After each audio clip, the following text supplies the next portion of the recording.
Hey everybody, good Thursday morning, 10:30 Eastern time, and you're on Building Wins Live, special edition.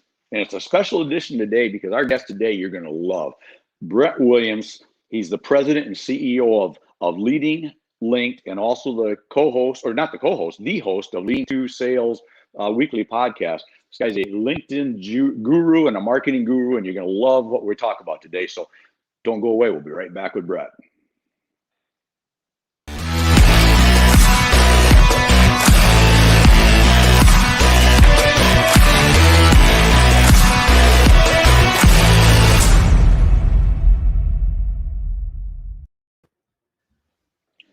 Hey, good morning, Brett.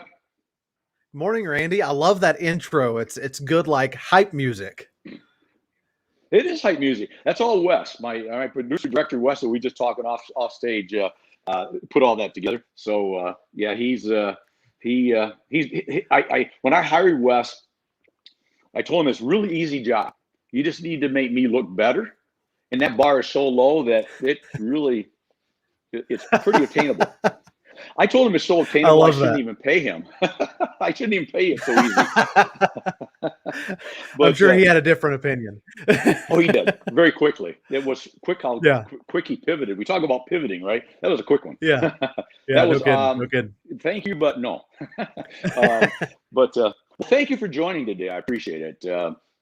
We've known each other virtually and followed each other for a while and do a lot of sharing and chatting back and forth, and it's great to have you on. I appreciate it. So I'd maybe take a couple, 3-4 minutes, whatever you need, and give us the who's Brett Williams. Yeah, absolutely. So firstly, thank you for having me on.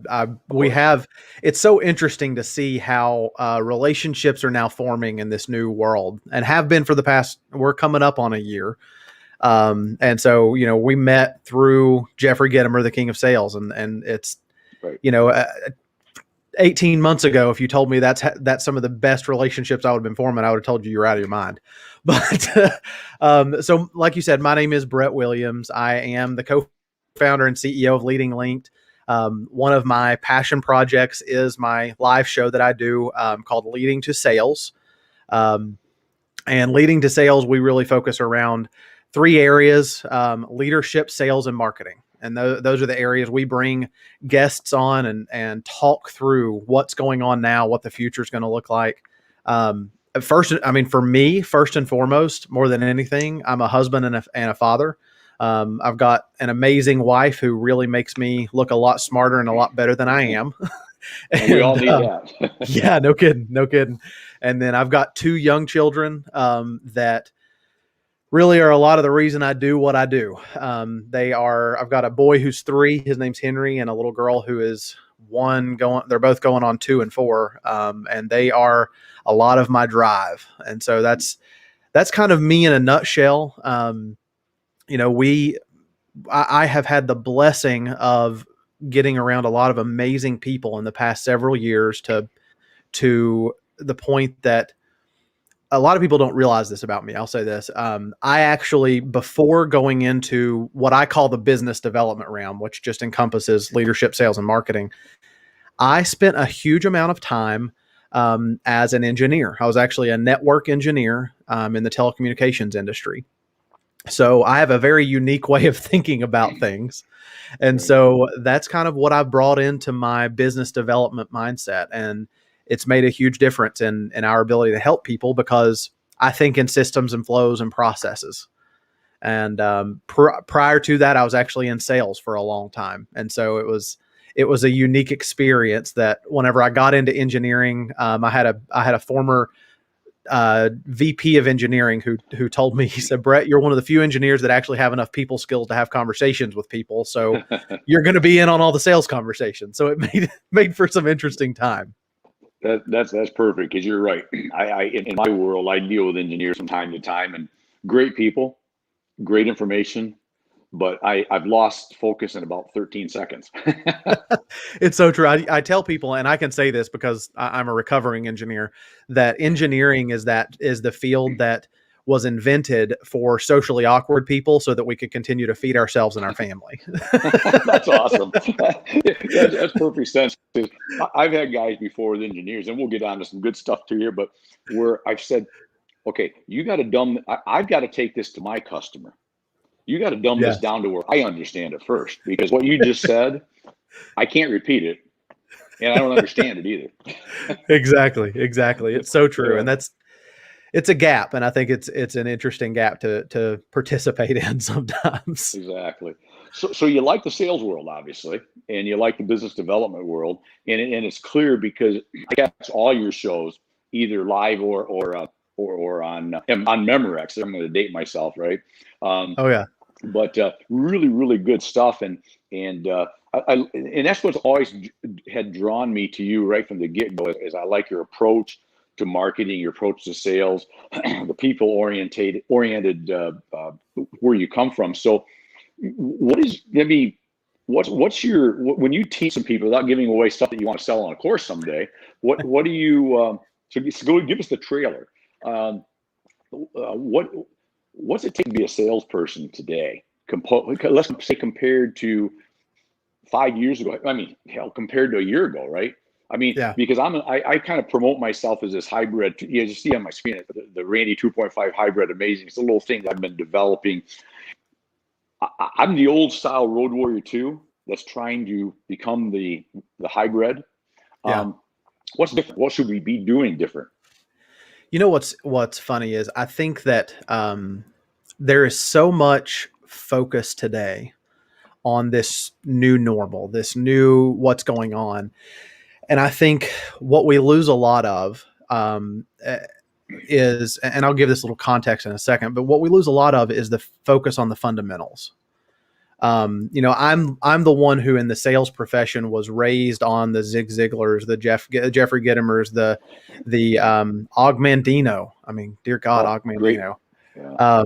I'll show you something here in a little while. I actually put my hands on here recently that I think you'll like. But the thing with today is that what I think a lot of sellers that are the new sellers are losing, in my opinion, is that we're becoming so technology minded that we're forgetting about the fundamentals and the relationships.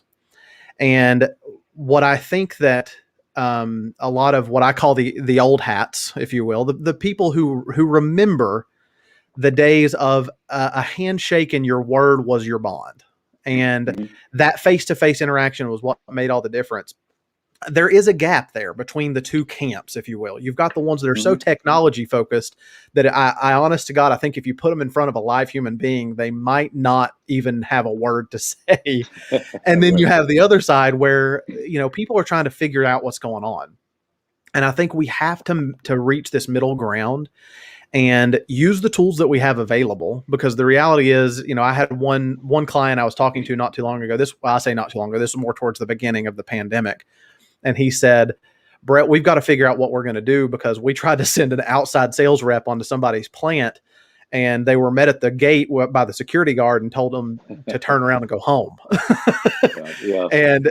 So I think that using the tools that we have available and realizing that there is a shift toward more of a technological approach, but I don't think we'll ever get away from the power of a human to human interaction.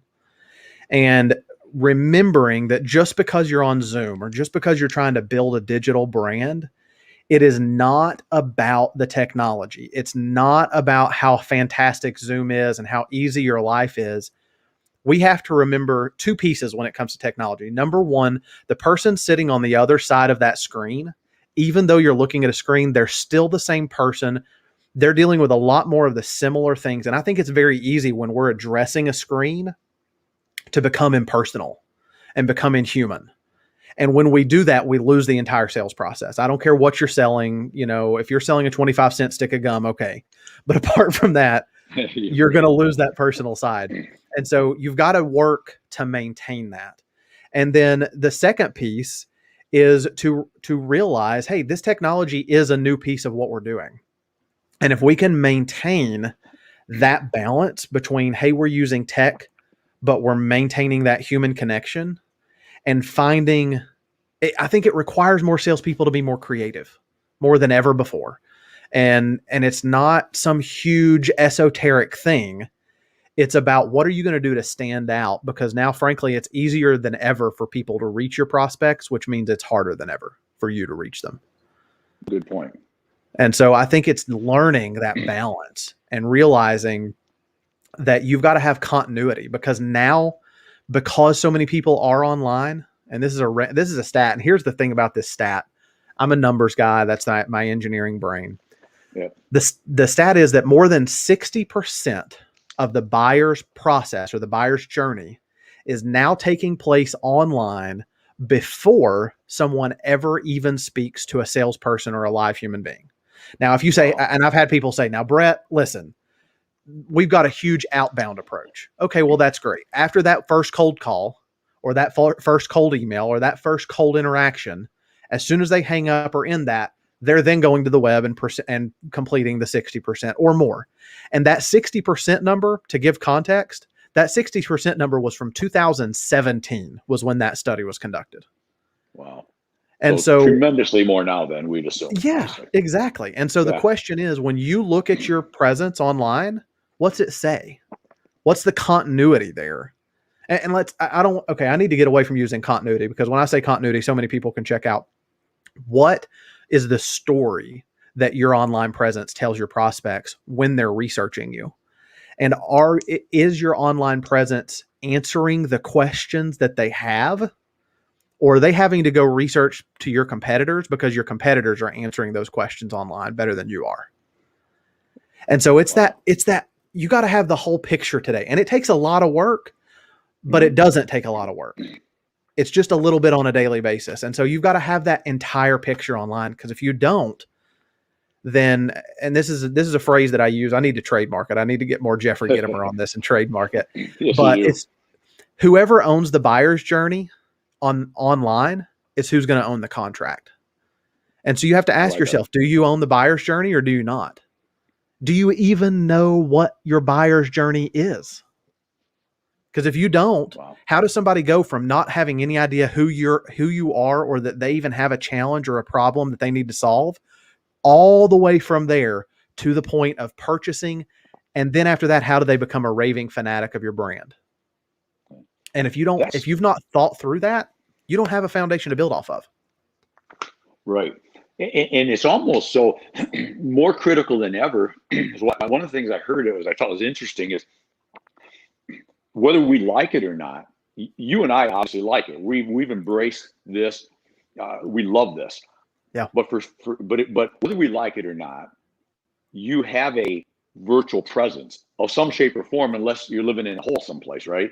If you're in a rabbit hole, maybe not. Otherwise, you have a LinkedIn account, whether you do anything with it or not. You have a Facebook account, whether you do. So you have it there, so the point is, if you have it there now, and what I think I'm hearing is, it's 10x, 100x more important today that is current, is accurate, and that you babysit it every day. Because even a year ago, let alone 5 years ago, you could throw a LinkedIn account up and do nothing with it, and it kind of sucks. Yeah. But nobody saw it. Nobody cared, right? Exactly. Is that an accurate statement? I mean, you better be, you hit something, and I'll shut up again, but you better be on the A game all day, every day. This is a daily thing, a little bit at least. Yes. It's got to be part of your day. Is that? And I totally agree. And here's the thing: is there's two sides to this. There's a corporate company side, and then there's an individual, what I call individual branding or personal branding. So if you're a salesperson, the personal branding matters more than ever. And you have to think about, what are you going to do if somebody cold calls you with a solution that could genuinely meet a need that you have? You're going to research them.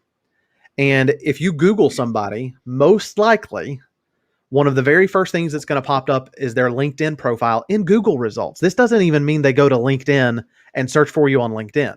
It's going to pop up on Google results, whether you Google a person or their company or both. And so when they come there, when they click on that LinkedIn link, like they're going to, what do they see? Like, is it a 30-year-old picture of you when you graduated high school, and it looks like a resume, Now, here's my disclaimer. If you're looking for a job, if you're actively seeking unemployment, to some degree, it should look like a resume. And that's all I'm going to say about that. That's not really the place that I help. But outside of that, if you're a salesperson building a personal brand, or if you're a leader that is building a corporate brand, what do people see when they land on your LinkedIn? What messages are you communicating? Can they even figure out who you are, what they do? And here's the worst one. Has it been 10 years since you've done anything with it, or 5 years, or 3 years? And, here's another stat that'll blow a lot of people's mind. LinkedIn as a social platform since March of 2020 has grown by over 150 million users. Okay. Wow. To give that a little context, LinkedIn has been around since before Facebook by a pretty good clip. And by February, March of 2020, they had roughly 600 million users. Now, their goal is to get to 3 billion users, but they got to 600-ish million users by the beginning of 2020, and now they're at over 750 million. Wow. So if you don't think your prospects are on LinkedIn, and I'm not trying to be too brash here, but wake up. I mean, Right. It's even if you look and you're like, well, they've not updated their profile since 2020. Well, are you coaching them on their LinkedIn profile, or are you actually trying to sell them something different? Right. Because if they have a profile, they can go on LinkedIn and find you. Right. And so there's power there. Right. No, I said Well, there's there power is. there. Absolutely. And so, obviously, your world is LinkedIn, and you use other platforms also. My go-to is, I look at LinkedIn, number one, as my go-to because I'm a B2B guy, right? Yep. And I use the other platforms just to augment, to have some redundancy, to be other places. Yep. Like, for example, Instagram doesn't fit my current demographics, but you know what it does fit? The young guys that will be my demographics in 3, 4, 5 years, right? Yep. And so I still want to be there. But my take has always been, if I only had time today to do something on one place, which is not that hard to do it everywhere, but if that was the case, I would always do LinkedIn. Yep. As a business kind of guy, B2B guy, am I on target or off target with that theory? I think you're spot on. I mean, I think when it comes to B2B, or what I call, and I don't really use this a lot, but B2 professional, business to professional. Mm-hmm. So if you're selling more of like a B2C product to professionals, or in your case, when it's straight B2B, LinkedIn is where you're going to be, because that's where people trust to go and find resources. Now, it is important, and this is one of the reasons, we branded ourselves as Leading Linked, because yes, our focus is in that B2B or business to professional world, but our focus is there, but it's about what I call omnipresence. Are you everywhere? But when a buyer, a corporate buyer or a professional is in the mindset to research somebody or to interact with somebody, they're going to be on LinkedIn. That's where they're going to trust. It's got that built-in professional place. It's not where people post cat memes or cat videos. It's where people are going to have that more professional presence. And so you've got to find where your audience is. And that's the big question is I've even had some people that have approached me that are B2B, but their audience is not on LinkedIn in any fashion. And that's rare. But generally speaking, from a marketing perspective, you want to be where your audience is, because that's where you're going to have the opportunity to give the most value. Exactly. You hit on something earlier. I made a couple notes here. You talked about, I thought that was interesting, is we talk about the old style of selling, and some people actually look at it as though this is unique. Oh, you know what? I think, Brett, we need to bring value today. Well, that's not new. That's very old, right? But yes. I think what you may have hit on, and I want to chat about quickly, is that's not old. We still need to, if we're doing this here, probably even more bring value, because we only have the 20 minutes on Zoom to do it.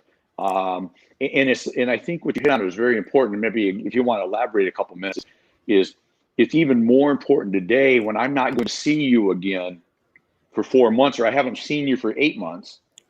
Yep. The quote, whatever people want to call bringing value, is even like 10x important, right? Yeah, and I think that's where there has to be a degree of creativity. And I'm trying, and I'm testing things. This is just my engineering brain. I'm testing, trying to find what words or what phrase I can use to even get rid of the giving value mentality, because it's become so cliche. I'm giving value because I'm giving you a white paper. Shut up. I mean, come on, let's get real.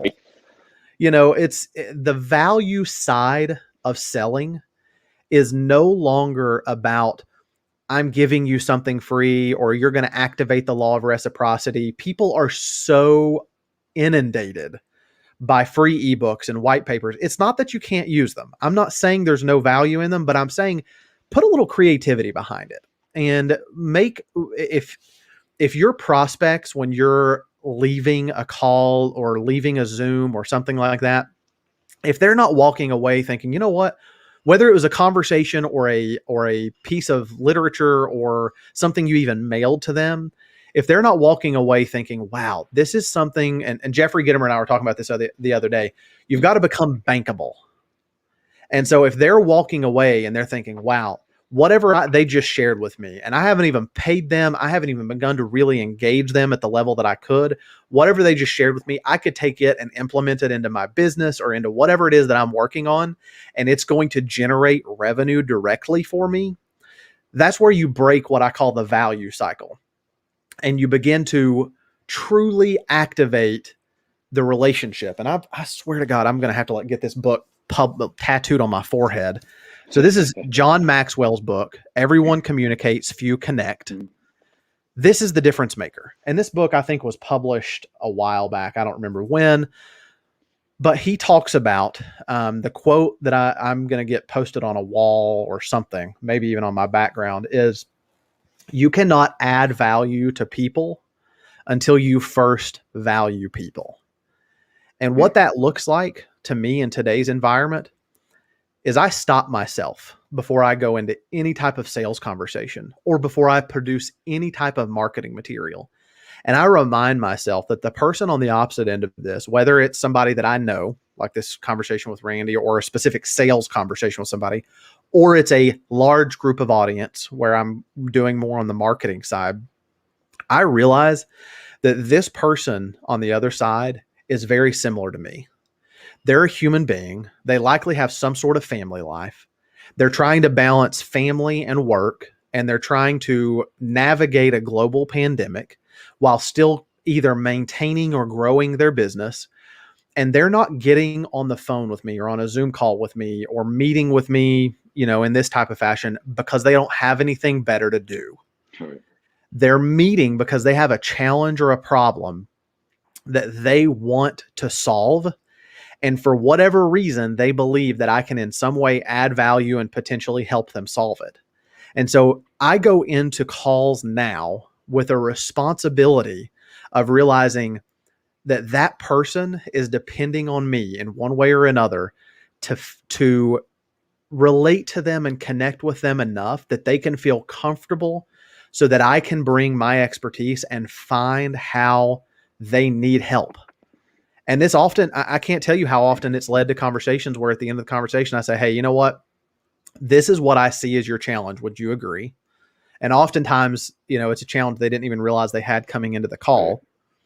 And I can't tell you how many times it's led to me saying, you know what? I am not the best fit to help you with this, but I know a few people who may be able to help you. Would you be open to me connecting you with them? Because it's about, and there's so many cliches with this. Position yourself as a trusted advisor. You want to get on, you want to connect with them and develop a relationship. But no, what it really is coming in with what I call a servant's heart and having that, as Zig Ziglar would say, that check up from the neck up. Mm-hmm. And there's a reason that one of my life philosophies is Zig Ziglar's, you can have everything in life you've ever wanted if you just help enough other people get what they want. And that sometimes means I'm not the person to help them. Right. And when you approach that conversation with that attitude and frankly, that level of humility, it's a completely different conversation. Exactly. That's good advice. That's awesome. So a question is we're rapidly getting to our 30 minutes real fast, what I try to keep it at. I mean, it's not like we don't go off air. Wes doesn't do the hook, but something that Wes, my producer Wes Wyatt with WesWyatt.com, and anybody's ever interested in talking to Wes, he talks about frequently asked questions and should ask questions. And I think we all know what frequently asked questions are. And I might be interested in what you see maybe to kind of move towards the end here. What are a couple of good frequently asked questions as you're starting an interview process, if you will, back and forth with a customer? But probably even more importantly, what are the should ask questions? What don't we ask as sales guys that maybe as a customer, they're sitting there going, geez, I just wish Randy would ask me this, even subconsciously, right? Yeah. I think that would be some good information if you don't mind. No, I don't mind at all. So I think, the first step of the sales process starts before the sale, or before even the conversation, whatever kind of meeting, whatever your initial meeting is. It's knowing, number one, how did this person come to you? Like, how did this meeting get set? Was it inbound? Was it outbound? What's the level of intent that this person has? So you can begin to craft the conversation and let it guide. And frankly, I'm a huge person. There's a gentleman that I follow very closely. His name is Chris Voss. He wrote a book called Never Split the Difference. I don't know if you're familiar with him. So he was a former FBI hostage negotiator. And he talks about the power of certain techniques and questions to get someone to open up and share with you. And it's not manipulation. It's just understanding human psychology at a deeper level. And for me, it really is based around who does the most talking in the sales process. That's the first thing. So if you're doing an interrogation interview, you need to relook at your questions. If it's you ask a question and they talk for 20 seconds and then it's come back to you, you need to relook at your questions, maybe go a little broader, give them more time to talk. But I love to start off with, tell me what made you want to meet with me today. Or, just things like that, and that may not be the very first question, because there's a relationship building portion at the very beginning, right? But you got to get down to brass tacks pretty quickly, because most of these B2B people, they're not there because they didn't have anything better to do. Right.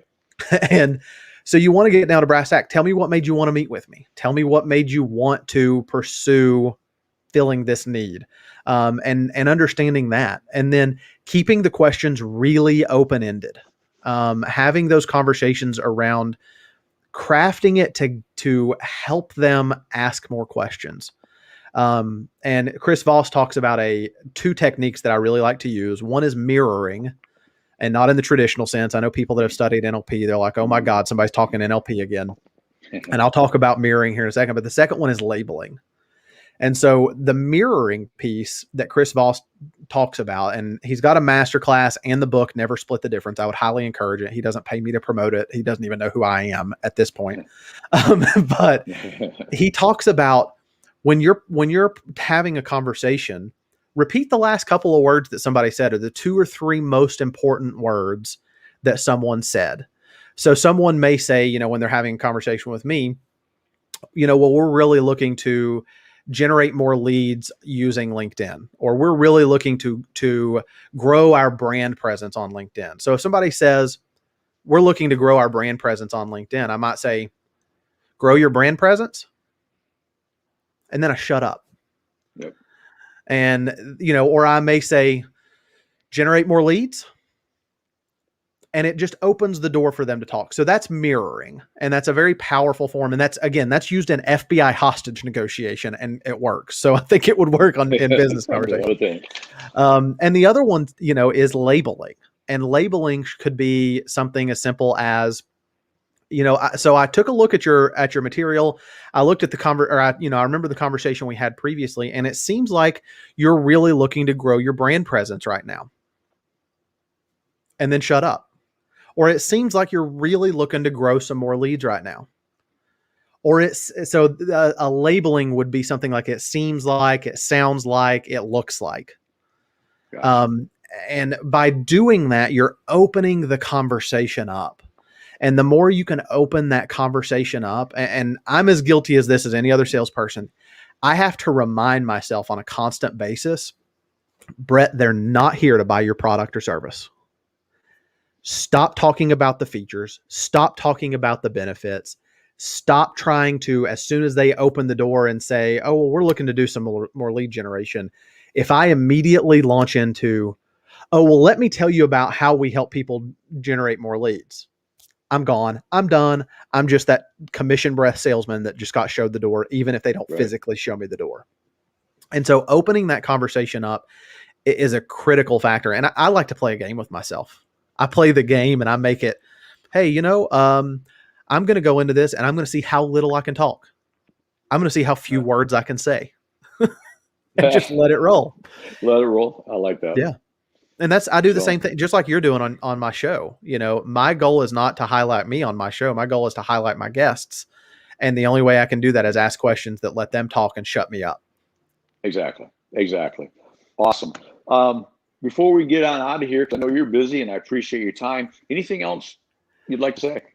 I mean, the biggest thing for me is everything. I truly believe in a value-based approach.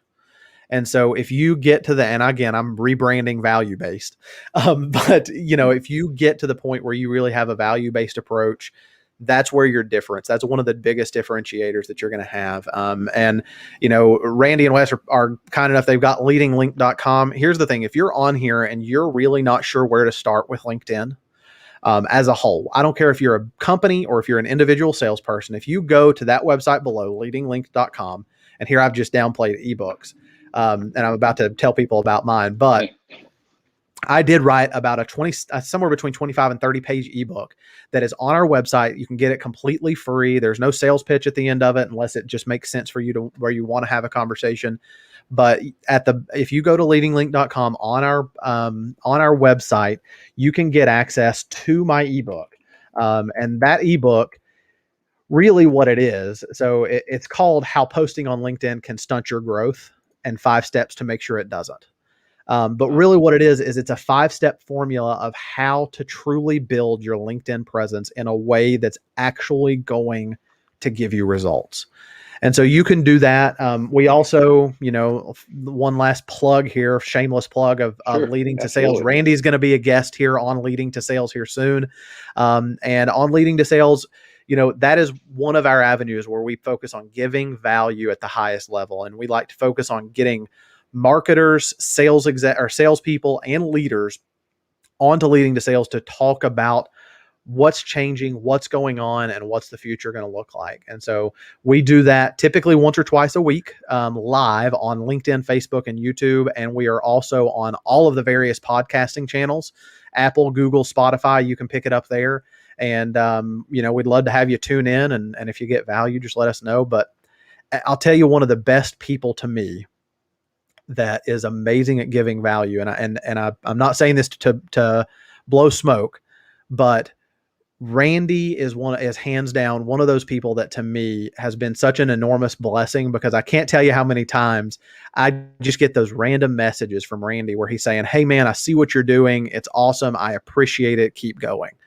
And, if you have not already subscribed to this show and Randy as a whole, I'm telling you guys, this is an amazing value. I went back and watched a couple of episodes on replay that Randy has done. And if you're not tuning into this on a regular basis, then you're missing a huge part of the value that you can get and give to other people. Wow. Well, thank you very much. Very kind and appreciated. We could have went for like 3 hours of this. This is a great conversation. Look forward to being with you soon. That'll be we'll strike up some more conversations. But Brett, seriously, thank you. I've enjoyed the conversation. And I know as people, if you're watching live or if you get the replay, #replay, share it out, follow leadinglink.com. Boy, that's what I say, leadinglink.com. Brett is the real deal. And I know you appreciate what he brings. So Brett, thank you. I appreciate the time. And I'm going to close this out here in a minute and we'll chat real quick after, if you got just like 2 minutes. Absolutely. Thank you, Randy. Appreciate you for having me on. Thank you. Thank you, my friend. I appreciate it. So, all right, folks, there you go. If you didn't enjoy that, you're not in the bringing value or delivering merit world. You're really not. Brett Williams, I brought him on for a reason, and I hope you saw that reason. Very intelligent man, comes from the heart with what he's talking about. You got to listen to this guy. Follow him, listen to him. That's some really good stuff. I was sitting here making notes. I probably should have been looking at the screen, but I made a page of notes talking to him. So, Brett, thank you for being on. That's going to do it for today. One quick shout out. Next week on regular Building Wins Live, noon Eastern, on Facebook and YouTube, we're going to have Seth Heckelman, and there they are, and Todd Miller with Isaiah Industries. They are metal shingle stamping people. They're also distributors of synthetic underlayments, and also announcing a new product, which we'll save for next week. These are people that I work with very closely. Outstanding company, outstanding individuals, and you're going to love the conversation with those guys next week. So stay tuned. Please share us out, and we'll be chatting soon. So until Tuesday of next week, because I don't think I'm doing any more this week because I got some other work to do. Anyways, thanks for being here. Thanks for being a subscriber, listener, and viewer. And remember, live it, love it, own it. Make this your best day ever. Till tomorrow. Cheers, y'all.